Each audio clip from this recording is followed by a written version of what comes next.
Hello, good morning. Welcome to 7 at 7. We're just waiting for our other platforms to all tune in with us. And so while we're waiting, I'd love to hear where you're tuning in from and what time it is where you are now. We're just waiting for everyone to sync up with us. Good morning. It is 7 a.m. Eastern Standard Time here in Charlotte, North Carolina.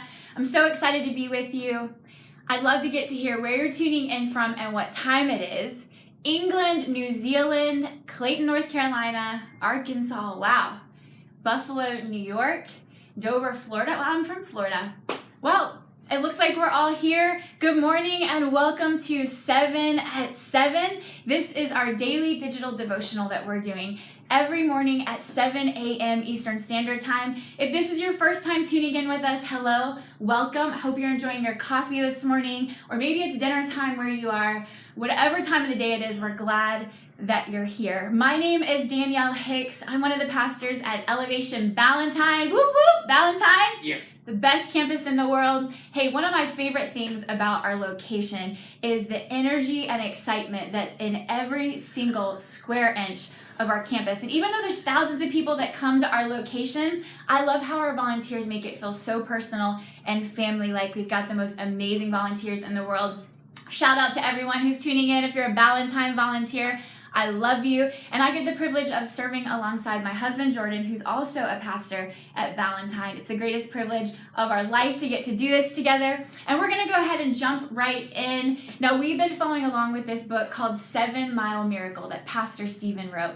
And each week, we've been studying one of the phrases that Jesus made as he died on a cross. So last week, we talked about the word abandonment. This week, we're going to talk about distress.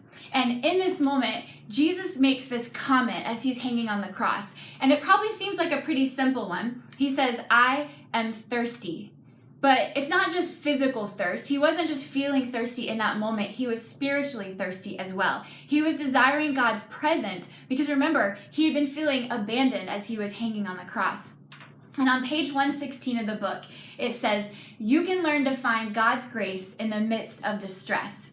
Your body is a fragile jar, but it holds the imperishable message of the gospel. You are going to be weak sometimes, and that's when Christ is going to be strongest in you. Your thirst serves a purpose. So we're talking about weakness, obviously. I need you to help me with something, okay? So if you enjoy the feeling of being weak, maybe raise your hand wherever you are. Send me a little emoji there if you like the feeling of being weak.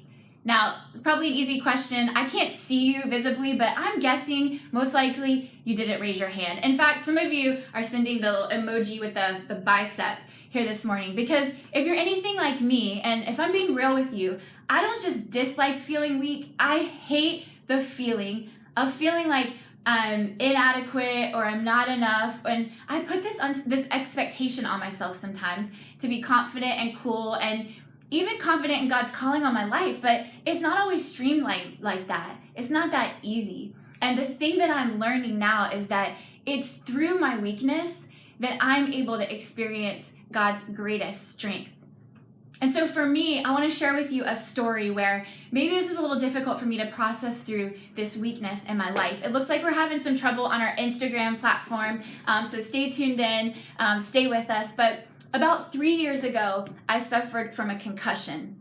I got into a car accident. I bumped my head. It really wasn't that bad of an accident, but when I hit my head, this was the third time I've had a concussion in my life. So yes, you might say I'm a little bit accident prone, but basically the doctor said that it was because of this concussion that it was more severe. The issues were more pronounced afterwards. And here's what happened. So I started having trouble processing things quickly. And I noticed that environments that were hectic or busy, I would start to feel spun. I couldn't sleep at night. And here's the worst thing. In atmospheres where lights and sounds were really distracting, I would start to stutter. It was like I couldn't think of the word that I needed to say. And often this is something that was beneath the surface. So I could push through, I could pretend that everything was okay, but this thing, it just kept lingering and it wouldn't go away.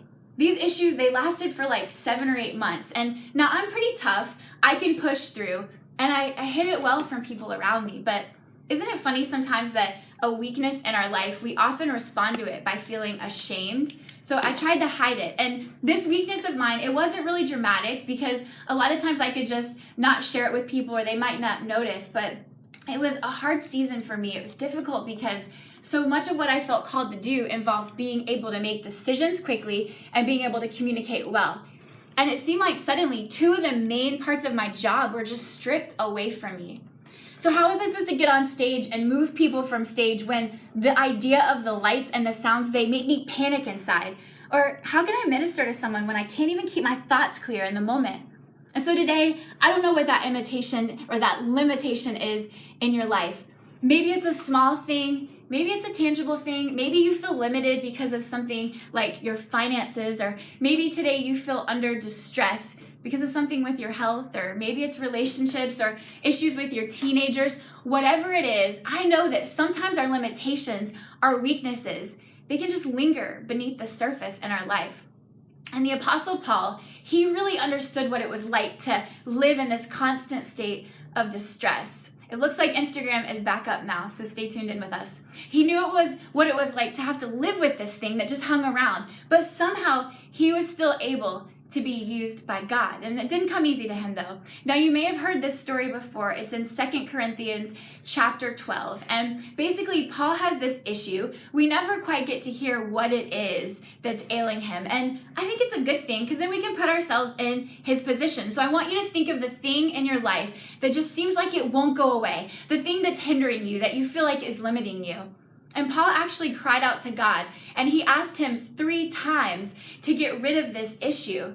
And God responded to him by saying, "My grace is all you need. My power works best in weakness."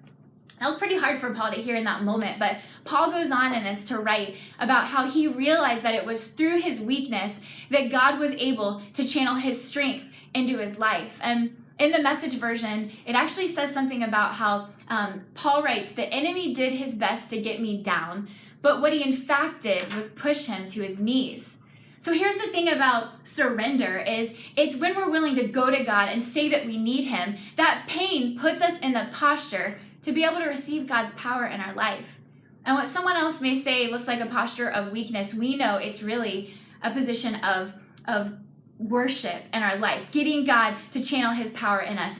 And I feel like when I was in this season, when everything happened with that accident, I was so frustrated. I was ticked off at the limitations that I felt were holding me back, these physical things that I thought were constraining me.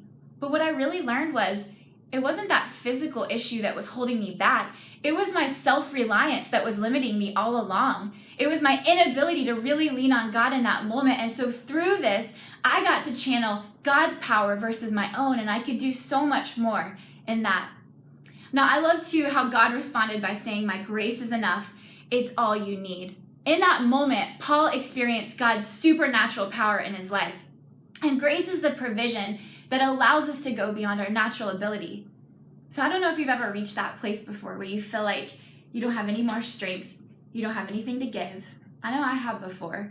And sometimes even where you feel like, man, how am I going to go on another day with this? But then somehow you just do.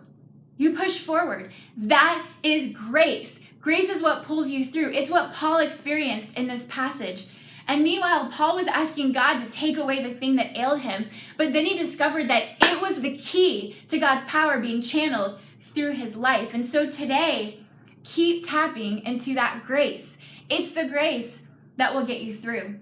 So wherever you are right now, I need you to say this out loud with me, okay? Are you ready? If you need to type it, you can, or if you need to say it really quietly, do that. When I am weak, then I am strong. Repeat after me. When I am weak, then I am strong. Declare this over your day-to-day. When I am weak, then I am strong. Now, this is what I'm believing for you today. I want to declare over you that it's not by might nor by power, but by the power of his Spirit that rests on your life and will give you everything that you need. And I'm declaring that when you reach the very end of yourself, whether it's today or tomorrow or maybe the next day, that God's grace and his power is going to show up right in the middle of your situation and pull you through. And so today, may you walk in the confidence of knowing that it's the same power that raised Jesus Christ from the dead. It rests on you. It's available in your life today. Well, if you feel like there's something that you'd love to get someone to pray with you in or encourage you, hey, take a second, send us an email at amen@elevationchurch.org. If you're part of our online family, or if you're near one of our locations, stop by the welcome area. We would love the chance just to get to encourage you and come alongside you and see how we can be praying for you right now. And if this series or these devotionals, if they have encouraged you, take a second and share on social media using the hashtag 7MileMiracle. I've loved getting to be with you today. I'm believing that God is going to channel his strength, his grace, and his power in your life today. Have a great week.